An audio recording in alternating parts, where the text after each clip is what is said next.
Ja vás teda zdravím, vítam ešte raz na tomto našom podujatí.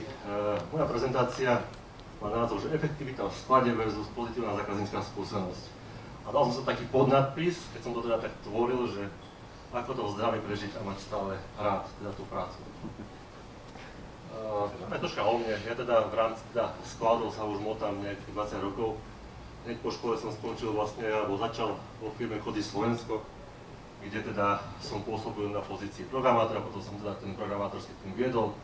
Potom sa mi teda nechcelo riešiť nejaké papiere, tak som odišiel teda do vlastného podnikania a teda tu uvediem ďalší programátorský tým.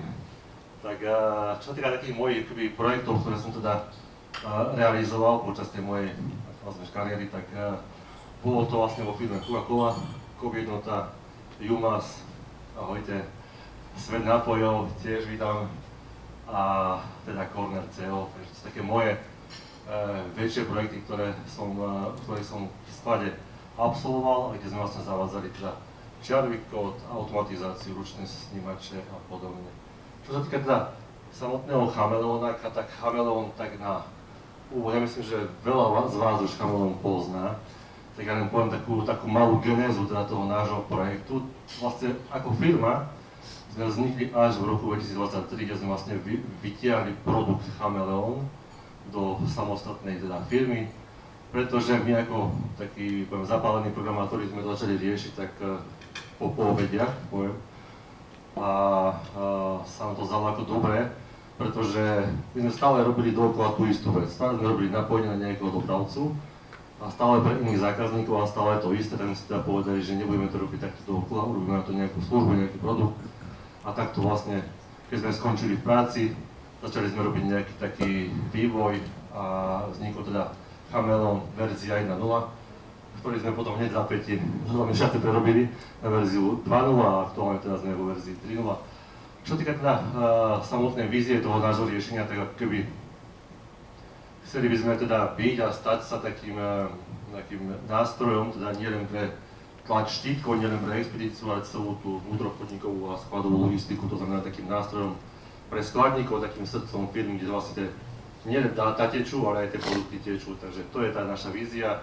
Pôsobíme teda aktuálne na Slovensku a v Čechách primárne, máme teda zákazníkov aj v zahraničí, v Poľsku a v Maďarsku, ale teda takým tým grom toho nášho trhu je Slovensko a Čechy a vlastne týmto zákazníkom sa teda aj primárne venujeme. Myslím si, že tá naša pozícia na trhu je veľmi dobrá, aktuálne teda že výrazným riešením z hľadiska tej expedície na trhu a pomáha teda slovenským a českým zákazníkom zároveň. Dobre, teraz tej mojej prednášky, tak troška by som začal netradične. Ja som tam preto dal ten podnadpis a začal by som teda otázku, že prečo ste vlastne začali podnikať?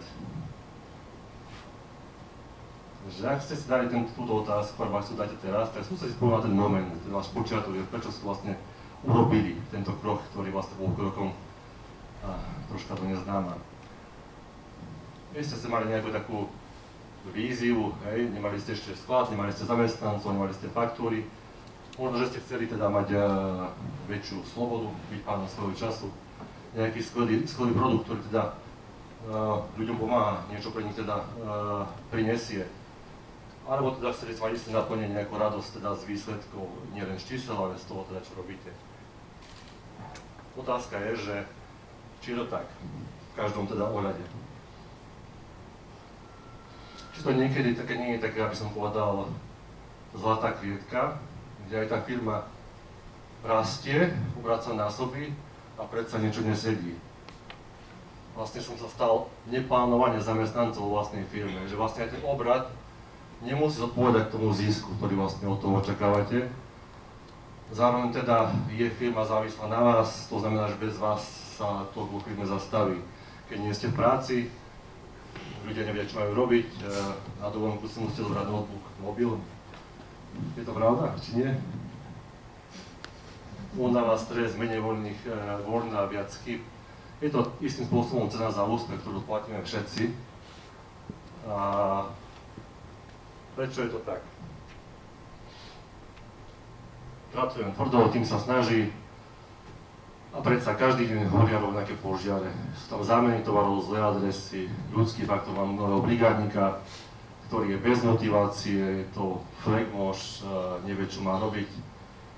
Príde zlá recenzia na jeho na Google, tak moc vám to teda na naladenie pridá. Sú také rôzne krízové scenáre, ktoré akoby my vidíme alebo pozorujem. A môže to byť napríklad, že kurier prišiel skôr. Vy nestíhate baliť, buď teda pošlete balíky až zajtra, alebo teda balíte ako šialený a nejakým spôsobom môžete urobiť chybu. Kľúčový skladník, ktorý teda vie, kde všetko v sklade je, ochorie a expedícia samozrejme sa spomaluje. Nejaké to manuálne prepisovanie, to je niekedy poviem, že až strašné, čo vie urobiť takáto záležitosť, keď človek teda manuálne prepisuje adresy a podobné údaje. A človek zistí teda, že po obede má viacej úloh ako ráno. To je niekedy taký stav, ktorý nastáva. Tiež sa stane taká vec, že sú tam prestoje, to znamená, že skladníci čakajú na prípravu podkladov. To je častý prípad, to znamená, že je niekto, kto pripravuje nejaké podklady k expedícii a ten človek ešte nie je vo firme, skladníci sú tam už o 6. A ten človek prichádza na 8 a oni teda 2 hodiny v podstate nemajú čo robiť. Potajú sa po sklade, v lepšom prípade teda si nájdu nejakú prácu. A čo je toho riešením? Ten systém niekedy teda môže vyzerať takto. Hej? To znamená, že sú to nejaké oddelené systémy, ktoré vlastne ja mám, ktoré používam. Nejaký e-shop, ktorý je napojený na platobnú bránu, je tu nejaký kuriér, sklad, nejaký fakturačný systém, je tu účtovníčka, ktorá vlastne nejako funguje, banka, áno. To znamená, že mám tu nejaké oddelené systémy a tie systémy môžem nejakým spôsobom spolu prepájať, tak buď manuálne, alebo nejakými importmi, exportmi, alebo teda to nejakým spôsobom vyriešim. To znamená, že urobím tam takéto niečo, nejaké kolečka, nejaké prepojenia a ten systém vlastne funguje troška lepšie, lebo tam nejaké prepojenie, nie je to úplne kompletné, ale môžem to robiť ešte takto, hej, ešte ďalšie prepojenie. To znamená, že mám niečo vlastne poprepájať medzi sebou, ale každý teda z nás a z vás, predpokladám tiež, vieme, že takéto samostatné prepojenia väčšinou generujú niekedy aj viacej problémov ako osohu a nejakým spôsobom to nemusí prinášať ten že žiaducí výsledok. Z môjho pohľadu je riešením tohto takéto niečo, takéto kolečko, ktoré je vlastne medzi tým a umiestnené presne v tomto mieste. Čo to vlastne znamená? Znamená to, že reálne máte menej systémov, máte online prepojenie všetkých systémov na jednom mieste, v jednom čase a ten nejaký centrálny systém vlastne stráži, taký vlastne váš strážny pes, ktorý vlastne stráži tie ostatné systémy a stará sa o to, aby tie dáta v tých jednotlivých teda systémoch boli aktuálne. A sa teda ešte raz opakujem, z môjho pohľadu, čo je dôležité, preto aby to teda nebol chaos, ale aby tam bol istý flow, je teda mať menej systémov, mať ich teda online prepojené v reálnom čase, mať istého strážcu systému, ktorý teda stráži celý ten váš systém a v neposlednom rade využívať čiarové kódy, teda automatická identifikácia, lebo automatická identifikácia to je vlastne ten dotyk s tým reálnym produktom. Bez toho je to len systém, ktorý nič nerieši. Pokiaľ vy nemáte dotyk s tým produktom, ktorý teda je v tom sklade, tak ten systém je systémom, môže vám veľmi pomôcť, ale zároveň teda neurobí všetko. Ak sa teda pozrieme na tento tu systém, tak my ako Chameleon chceme byť práve týmto zeleným koliečkom tu v strede. Ak teda mnohí z vás teda nás poznáte a používate, tak teda Chameleon poznáte ako expedičný systém, kde sa dá baliť, kde sa dá skontrolovať tovar, kde sa dá odsledovať zásielka, kde sa dá poslať nejaký spätný stav do e-shopu, do ERPčka. To znamená, akoby vieme urobiť toho už celkom dosť, alebo vedeli sme. No dneska teda vieme ešte viac. Vieme dáta zosynchronizovať, vieme spravovať vaše objednávky, vieme vychystávať vaše objednávky, vieme riešiť celý váš sklad prostredníctvom warehouse management systému a zároveň teda, okrem teda tých vecí, ktoré tam už sú, vieme notifikovať vášho zákazníka, dať mu nejaké reporty a vám dať teda nejaké štatistiky o tom, ako funguje sklad a o tom, ako funguje vlastne vaša expedícia. Ako teda troška priblížim v jednotlivých bodoch, tak sa v prvom rade od tým teda objednávkového systému, čo je vlastne takým, by som povedal, centrom toho všetkého, takým tým užívateľským centrom, kde čo je vlastne dôležité, že v jednej administrácii pre všetky vaše predajné kanály, to znamená, že môžete mať rôzne e-shopy, rôzne e-shopové platformy, sa tie objednávky zlievajú vlastne do jedného prostredia a v ňom akoby existujú. Máte tu prehľad stavu objednávok, môžete objednávky teda tie chybné riešiť teda manuálne a máte vlastne tu priestor na riešenie nezvod. Ten priestor na riešenie nezvod vlastne je určený pre istý objem objednávok. Ja teda počítam, že by to malo byť 10 až 20 objednávok. Prečo? Pretože tých ostatných 70 až 90 objednávok by malo byť realizovaných automatizovane. To znamená, že ten, kto vlastne rieši nejakú administráciu, by nemal akoby byť tým momentom, tým človekom, ktorý vlastne musí rozhýbať celý ten proces vo firme, ale mal by byť len tým človekom, ktorý rieši tých 10-20%, ktoré sú nešťastné, ktoré nejakým spôsobom sa nemôžu byť expedované alebo vychystávané. To znamená, že to, čo vlastne sa deje na pozadí, je nejaký, by som povedal, že my to nazveme, že inteligentné workflow. Je to vlastne váš digitálny zamestnanec a on vlastne rieši práve tie veci, ktoré vlastne nejakým spôsobom ste riešili vy doposiaľ. To znamená, že vy ste rozhodovali o tom, že tá objednávka môže ísť do expedície, do vychystávania. Aktuálne to môže robiť systém za vás, teda aspoň vo veľkej miere, kde vlastne môžete si nastaviť isté, poviem, že validácia kritéria pre expedíciu, ktoré vlastne hovoria o tom, kedy tá objednávka automaticky môže ísť do expedície, do vychystávania a kedy zaznie. To kritérium môže byť rôzne, to sú nejaké príklady toho, že aké tam sú kritériá, aké tam môžu byť. Môže to byť teda hmotnosť balíka. Mám balík na 30 kg, nech sa mi bol automaticky expedovaný kuriérom, pretože je ťažký a GLS alebo nejaký iný kuriér mi ho prepraví draho. Chcem ho poslať takým kuriérom, ktorý mi ho prepraví lacnejšie alebo lepšie. Alebo mi ho prepraviť nechce, to je tiež možnosť. Obsahuje poznámku alebo špeciálnu položku. Môže tam byť nejaká poznámka, ktorú napísal zákazník a vy sa jej potrebujete venovať. Môže mať venovanie, to znamená, že je to nejaký darček a vy to nemôžete expedovať skôr, ako to venovanie bude teda vyplnené. Môžu tam byť nejaké nesprávne doručovacie údaje alebo nedostatočné množstvo na sklade. Tak tieto vlastne veci, keď sú splnené alebo nesplnené, tak tá objednávka môže ísť do automatickej expedície alebo vychystávania alebo nie. Tým pádom ten systém vlastne vám urobí to, že týchto grotých objednávok, to je väčšinou tých 70 až 90%, môžu ráno skladníci vychystávať bez toho, že by tam prišiel nejaký zamestnanec, ktorý musí povedať, že tieto áno, tieto nie. Tých zvyšných teda 10, 20, 30% potom už realizuje administratívny pracovník pri počítači a rozhodne on, či tá objednávka bude expedovaná, nebude expedovaná, bude odložená a podobne. Ďalším teda krokom v rámci teda spracovania objednávky je samotné vychystávanie. Je to vlastne aplikácia, ktorá je určená už pre konkrétneho skladníka, ktorý vlastne má v ruke ručný skener. Tam ich je celkom dostatok, si ich môžete pozrieť, sú tam rôzne varianty tých skenerov.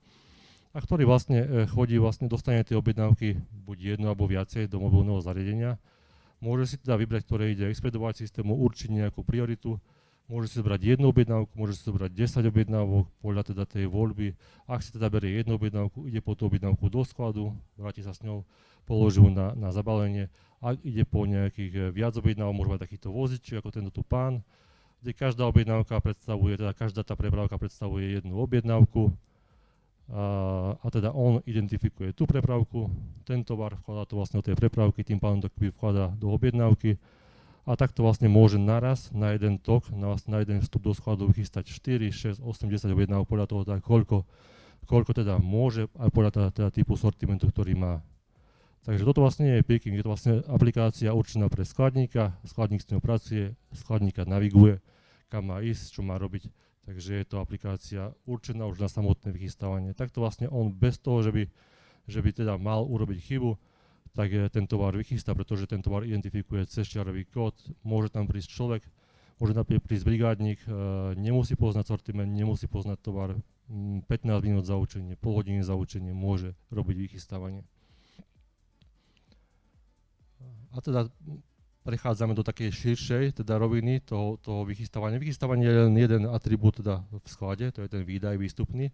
Ten je teda priamo prepojený s objednávkou ako takou. To znamená, že vychystávanie je naviazané na tú objednávku od zákazníka. kde príde objednávka, tovar sa teda určí na vychystanie, vychystáva sa, zabalí sa, ide vonku, ale ten sklad funguje v širšom kontexte samozrejme. Okrem toho, že tovar teda vychystávate a vydávate, tak ten tovar samozrejme ešte aj príjmate. A samotný systém teda VMS rieši celé spektrum skladových operácií, to znamená, že príjem, výdaje, vychystanie, presun, inventúru. Presun teda buď v rámci teda skladu, alebo teda medzi skladmi samozrejme.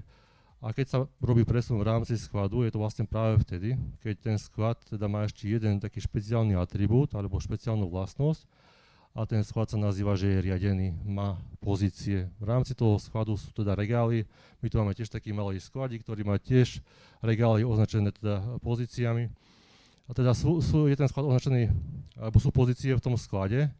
A tým pádom, okrem toho, že ten systém vám zabezpečí, že viete presne, koľko máte tovaru na sklade, tak zároveň viete aj, kde ho máte na sklade. To znamená, že keď príde ten nový brigádnik a ide robiť nejaký príjem alebo nejaké vychystávanie, tak ten systém ho nanaviguje tam, kde ten tovar je, alebo kde ho má položiť. To je akoby jeho vlastnosť. A zároveň teda okrem toho, že máte informáciu o tom, ako som hovoril, že o tom množstve na sklade, tak aj o tom, kde ten tovar sa nachádza, viete, kde je. Vie to aj ten systém, v ktorom funguje ten váš skladový systém. Takže to je tak v kocke, čo teda znamená VMS a je to vlastne taká komplexná služba pre sklad, je to taká operatívna časť skladovania. Čo je teda dôležité a čo teda som chcel vyzdvihnúť, že teda koniec dvojkrokových operácií, ako to funguje u vás dneska, keď máte teda príjem a nepoužívate nejaké VMS-ko. No funguje to tak, že niekto teda ten tovar príjme, na papieri to odškrtá v sklade, doniesie ten papier nejakej pani do kancelárie, pani je chorá, príde o 2 dní, to znamená, že vy máte tovar na sklade fyzicky, ale evidenčne ho ešte na sklade nemáte. A tie operácie môžu fungovať aj opačne, to znamená, že reálne sa vystaví nejaký doklad, výdajka, vy ten tovar fyzicky ešte na sklade máte, výdajka je niekde na stole, kým sa to teda vydá, stále ten stav reálny s tým stavom, ktorý je evidenčný, nesedí. Tu sú nejaké čísla na záver, ako tieto čísla sú také, by som povedal, našiel som ich aj globálne, tie informácie, že čo VMS a teda riadený sklad, čiarové kódy, mobilné terminály a systémové aplikačné riešenia znamenajú pre sklad, ale zároveň sa to teda čísla, ktoré mám aj z analýzy teda tých našich zákazníkov, ktorých som sa pýtal. To znamená, že reálne prostredníctvom takéhoto riešenia, ktorým vlastne teda aplikujete používanie čiarového kódu do skladu, viete teda ušetriť kapacitu, respektíve vaša kapacita, alebo kapacita tých istých ľudí sa zvýši, to znamená, že o 30 až 50% vedia urobiť viacej. Oni teda buď budú robiť viacej, lebo budete mať viacej tovaru, alebo budú menej v strese, pretože nebudú mať také stresové situácie, že budú robiť na hrane. To isté znamená teda o produktivite, nový zamestnanec vie urobiť viacej, chybovosť sa znižuje radikálne, pracovné náklady tým pádom teda klesajú a presnosť dát sa teda zvyšuje. To znamená, že ak tie dáta sú online v každom z tých systémov, tá presnosť dát sa absolútne teda zvýši. To je čo týka teda toho pohľadu na tieto riešenia v kódske a v číslach. Dobre, to je asi teda z mojej strany všetko. V podstate som sa vám snažil teda povedať hlavne niečo o tom, že ak sa teda reflektujem na ten môj podnadpis, ako to zdraví prežiť, a má to stále rád, tak jedna z vecí, samozrejme nie je to jediná vec, ktorú potrebujete, systém, ktorý teda vám kryje chrbát. To znamená niečo, čo v pozadí robí to, aby ste teda vy nemuseli byť stále na dráte. Nie sme žiadna sneakerska, poviem tak, to znamená, že keď si hladný, daj si sneakers, ľahké riešenie na hlad. Sami vieme, že teda ten sneakers ten hlad až tak veľmi nezahasí. Avšak myslím si, že alebo môžeme byť takýmto kolieskom v tom systéme, keď to začne fungovať. A to je z mojej strany teda všetko. Ja by som vám teda ešte povedal, že týmto veciam, čo som tu rozprával, sa môžete potom prakticky pozrieť pri našom stránku, tak počas tej väčšej prestávky máte možnosť využiť túto možnosť. Ďakujeme. Veľký potlesk. Nazbierali sa nám tu aj 2 takéto otázky. Tak aké sú vaše obchodné ambície na najbližší rok? 2, respektíve, aké novinky v tomto období chce Chameleon priniesť? Tak myslím si, že to, čo som povedal, je práve tá novinka. Nie je to celkom vec, ktorú aktuálne teda prezentujeme, alebo je to súčasť toho štandardného balíčkového riešenia.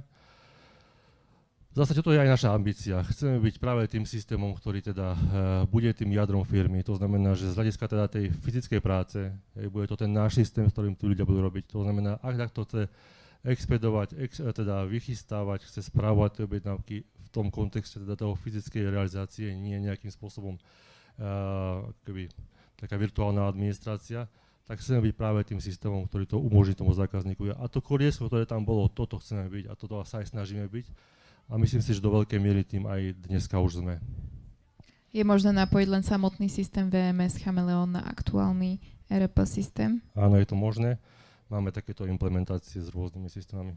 A posledná otázka. Kedy bude vyriešený lepší výdaj produktov z osady, pozícia, fotografie produktov pri kontrole videa? Túto otázku posuniem teda možno na kolegov túto na stánku, lebo neviem na ňu takto odpovedať v tejto chvíli. V každom prípade sa snažíme zlepšovať to naše riešenie, ak toto je nejakým spôsobom vec, ktorá je teda na zlepšenie. Tak buď teda pravdepodobne ten zákazník už, kto to povedal? Prihláste sa. Hej, tak skúsime to teda nejakým spôsobom spolu prebrať interne, neviem.